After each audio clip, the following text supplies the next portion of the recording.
Hey foodies, welcome to liveloveloverecipes.com.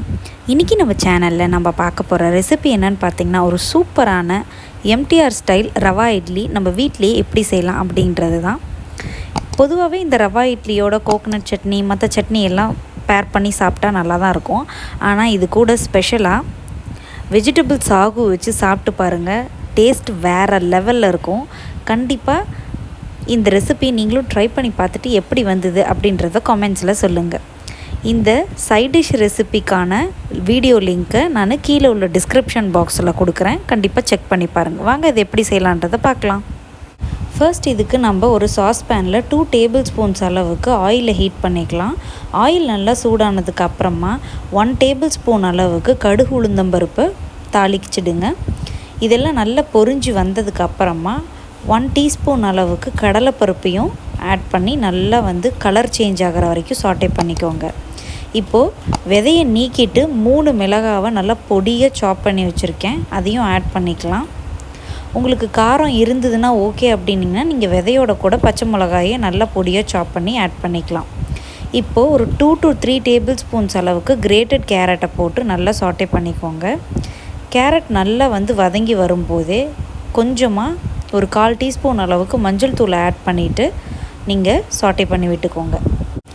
இங்கே மஞ்சத்தூள் add பண்ணுறது பார்த்திங்கன்னா ஆப்ஷனல் தான். இன்கேஸ் உங்களுக்கு இட்லி எல்லோ கலரில் இருக்க வேண்டாம் அப்படின்னு நினச்சிங்கன்னா நீங்கள் மஞ்சத்தூளை ஸ்கிப் பண்ணிடலாம்.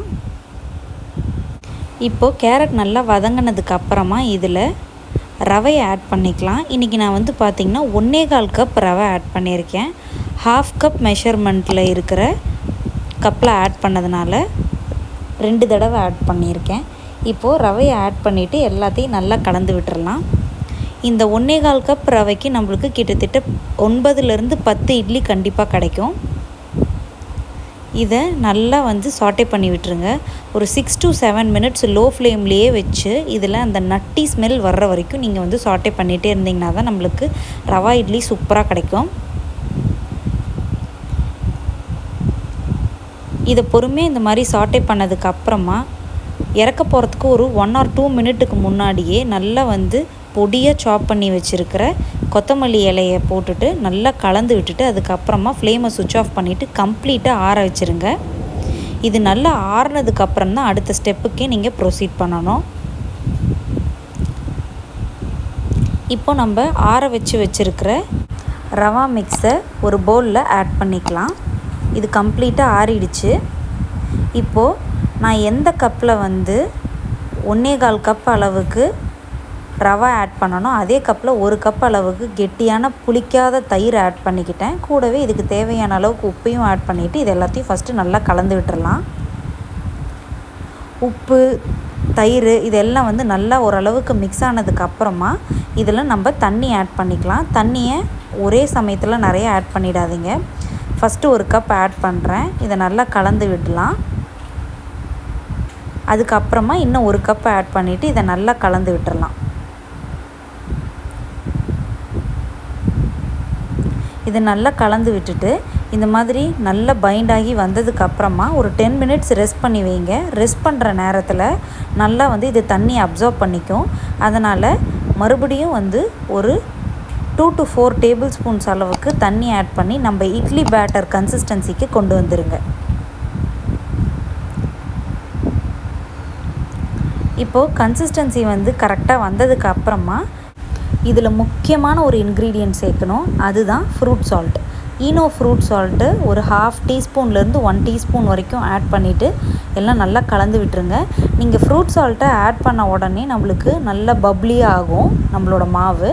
இப்போ இதை கலந்து விட்ட உடனேவே இந்த மாதிரி ஒரு இட்லி பிளேட் எடுத்து நல்லா எண்ணெயை வச்சு அப்ளை பண்ணிவிட்டு அதுக்கப்புறமா கொஞ்சமாக டெக்கரேஷனுக்காக நான் கேஷ்யூஸ் வைக்கிறேன். கேஷ்யூஸ் வைக்கணுன்றது கம்பல்ஷன்லாம் இல்லை, ஆப்ஷன் தான்.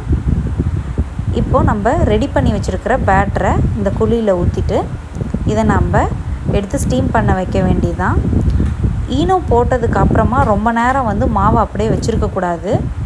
அதனால் உடனே நீங்கள் இட்லியை ரெடி பண்ணிட்டீங்க அப்படின்னா தான் நம்மளுக்கு சூப்பரான ரிசல்ட் கிடைக்கும். ஈனோ போட்டதுக்கப்புறமா மாவை வந்து ஃப்ரிட்ஜில் ரெஃப்ரிஜிரேட் பண்ணுறது அந்த மாதிரிலாம் எதுவுமே இருக்கக்கூடாது. உடனே செஞ்சு முடிச்சிடணும். அதனால் அது மாதிரி பார்த்துக்கோங்க. இப்போது இட்லி ஸ்டீமரில் வந்து பார்த்திங்கன்னா நல்லா தண்ணி கொதித்த உடனே இந்த மாதிரி வச்சுட்டு மூடிடலாம்.